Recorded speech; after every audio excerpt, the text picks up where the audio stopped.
Nagulat si Jo nang makitang papasok si Lian at sinabi na may kaunting pagkairita, talagang matapang kang maglakas loob na pumunta rito. Napangiti si Lian at sinabing, hindi ko kasalanan. Kasalanan ng debt collector. Si Xiao Zhou ay nasugatan ni Xu Changxi. Bakit ko ito ilalabas sa iyo? Kung wala siyang pakialam, hayaan silang dalawa na mag-usap ng personal.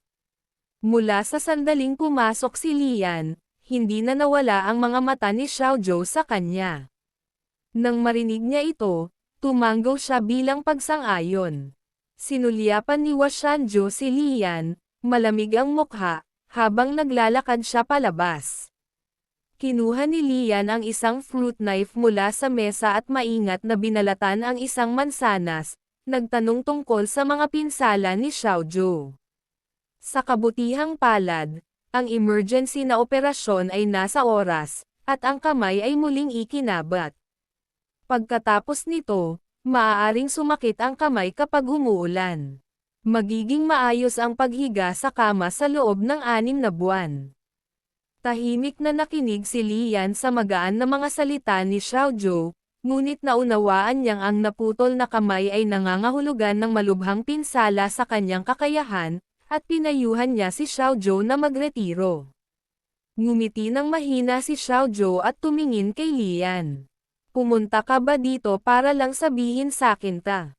Seryosong tumingin si Lian kay Xiaozhou. Oo, para lang sabihin iyon. Inilagay niya ang plato ng binalatan na prutas sa harap ni Xiaozhou. Bahagyang umiling si Xiaozhou. Ingatan mo ang sarili mo. Natahimik silang dalawa at nagkaharap. Sa katunayan, hindi close sina Lian at Xiaozhou. Fans lang sila ng isa't isa. Pagkaraan ng ilang sandali, tumayo si Lian upang magpaalam kay Xiaozhou at aalis na sana.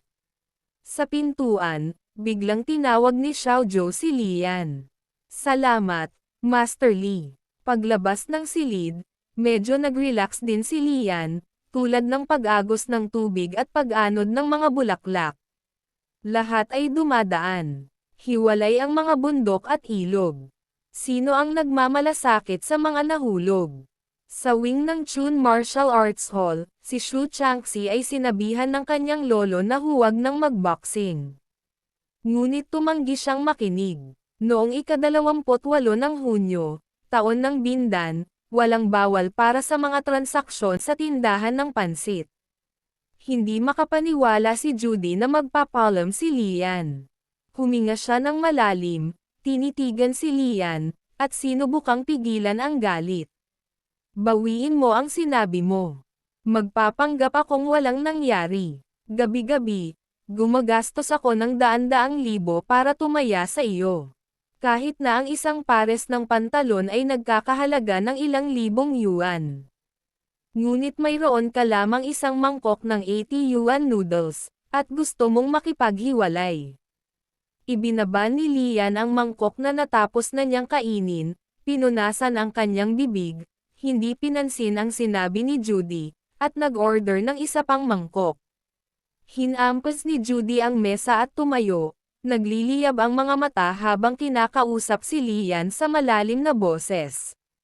Makinig ka sa akin. Kung gusto ko, maaari kitang itapon sa dagat para pakainin ang mga isda ngayong gabi. At ginagarantiya ko na bukas ay wala ng hari ng impyerno sa Longchang. Naniniwala ka ba sa akin? Natahimik si Lian, at nagsindi siya ng sigarilyo. Alam niyang hindi ito ang oras para mag-alinlangan. Diretsyong sabi niya kay Judy, sinasabi mo ba yan para mag-alala o matakot ako? Isa-isa nating kalkulahin ang bawat item. Hinding-hindi ko hahayaang mawalan ka ng pera sa taya. Naimpake na ang mga binili mo para sa akin at ipinadala sa villa mo. Mahigit 20 araw na tayong magkasama. Kung hindi tayo compatible, break na tayo. Hindi kami kailanman maglalaro para sa pera. Walang sino man ang magdaranas ng anumang pagkalugi. Sa tingin mo ba tama ako? Okay, fine. Nagngangalit ang ngipin ni Judy at pinandilatan si Lian sa huling pagkakataon, pagkatapos ay kinuha ang kanyang bag at umalis. Habang pinagmamasdan ang likod ni Judy na unti-unting nawawala, si Lian ay medyo wala sa isip at napabuntong hininga sa sarili. Kung sa umpisa pa lang talaga ay inagaw na niya ito, hindi na ito magiging ganito kagulo. Wala na siyang mahabang panahon sa mundong ito. Sana hindi niya iiwan ang sobrang sakit kay Judy. Kailangang lutusin ang usapin ng mag-asawa. 2 araw ang nakalipas, iminungkahi ni Hongwei na lumipat si Lian sa gusali ng Fuyi. Ngunit tumanggi si Lian. Walang masyadong oras na natitira. Ayaw na niyang magkagulo pa. Tanghali na noon. Habang naglalakad sa eskinita ng apartment building, nakaramdam pa rin ng lamig si Lian. Isang maliit na pusa ang biglang humaplos sa binti ni Lian. Hindi ba ito ang pusa ni Atu, si Ami, na tumitingin sa bahay ni Atu? Bukas talaga ang pinto. Dahan-daang itinulak ni Lian ang pinto. Napakunot ang noo niya dahil sa masangsang na amoy sa kwarto.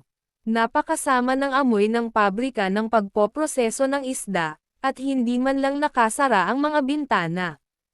Ibinaba ni Lian ang pusa at pinuntahan ng mahigpit ang mga bintana. Sino ang hinahanap mo? Isang namamaos na boses sa kanyang tainga ang nagpatayo ng balahibo ni Lian. Isang nakakatakot na mukha ang lumitaw sa likod ni Lian. Noon din, natuklasan niya na bukas ang pinto ng bahay, at sa takot, itinulak niya ang pinto at pumasok upang makita ni Lian ang nakaupo sa isang upuan, hawak ang isang bagong palitan na bamilya sa kanyang kamay. Dalawa, sabi niya, bumalik ka. Ngayon lang ako tumakbo palabas, sinalo, at binalik. At tinulungan kitang palitan ang bumbilya. Sa sandaling iyon, tumawag ang nanay ni Atu mula sa kusina. Lian, manatili para sa hapunan. Oo, salamat, tita. Tumingin si Lian kay Atu, yumoko, at nakangiting sinabi, dalawa, bibigyan kita ng 100 yuan para makabili ng baboy at magluto ng masarap. Ngunit tumanggi si Atu. Naningkit ang mga mata ni Lian na parang may naramdaman siya. Hindi nagtagal, isang masarap na pagkain ang nakahain. Ngunit hindi gaanong kumain si Lian, ilang gulay lang. Pagkatapos ng maikling pag-uusap, medyo naging maayos ang pagkain, at nagpaalam si Lian kay Atu at sa kanyang ina at bumalik sa apartment. Tumigil sandali si Lian, pagkatapos ay tinawagan si Hongwei. Kuya Hong, mayroon ka bang bakanteng kwarto sa iyong gusali? Gusto kong lumipat. Nang hindi naghihintay na sumagot si Hongwei, ibinaba ni Lian ang cellphone. Nakaupo sa kama, nagsindi ng sigarilyo si Lian at tumingin sa information board, nagmumuni-muni. Ang ibong may 9 na ulo ay lumilipad sa araw at nagtatago sa gabi. Ang isang multo o isang Diyos ba ay nagsusuot ng fur coat at nagiging isang lumilipad na ibon. Isang ibong walang anak, gusto nitong kunin ang mga anak ng tao upang palakihin. Sa panahon ngayon, hindi na nagsasampi ng damit pambata sa labas kapag gabi. Sila ay nakabitin sa labas sa gabi. Ang ibong may 9 na ulo ay magpapatulo ng dugo sa mga damit upang markahan ang mga ito at dalhin ang bata. Kaya tinawag ito ng mga taon na ibon na may 9 na ulo. Si Lian ay mayroon pa ring kaunting kaluluwa ng isang ina na nag-aalala tungkol sa kanyang mga anak, hindi handang umalis sa mortal na mundo. Sa pagtingin sa notification ng system, natahimik si Lian. Ang isang ina ay nag-aalala para sa kanyang mga anak at hindi gustong umalis. Napakalinaw ng mungkahi ni Yanfu. Kailangan kong gamitin ang kaluluwa ng ina ni Atu para madagdagan ang soulbook. Tu, hindi kita masisisi. Lumilitaw ang imahe ni Atu. Si Lian, ang lalaking handang pumatay para mabuhay, ay nakonsensya sa unang pagkakataon. Hindi niya kayang sirain ang pangarap ni Naoto. Hatiin ang mainit na pamilyang iyon. Sa sandaling ito, inilabas ni Lian ang natitirang 3 sinaunang artifact mula sa kanyang dibdib. Isang serye ng mga detalye ang lumitaw. Ang Ghost Ball o Gang ay nilikha mula sa soulbook na lumalamon sa oras ng pagmamarka. Makakatanggap ka ba ng mas malakas na mina ng kapangyarihan o iba pang mga gantimpala ng hindi lumalamon? Ang dilaw na papel sa kamay ni Lian ay biglang pumutok sa isang maputlang dilaw na apoy sa hangin. Isang malakas na dagandong ang narinig ni Lian. Inihayag ng system na nilamon ng soulbook ang natitirang kaluluwa ng multo, si Bull-Oa. Matapos makipagpalitan sa information board, nagpatuloy siya sa pag-iisip. May multo ba talaga? Kung gagawin nila, wala akong dahilan para istorbohin ang sinuman.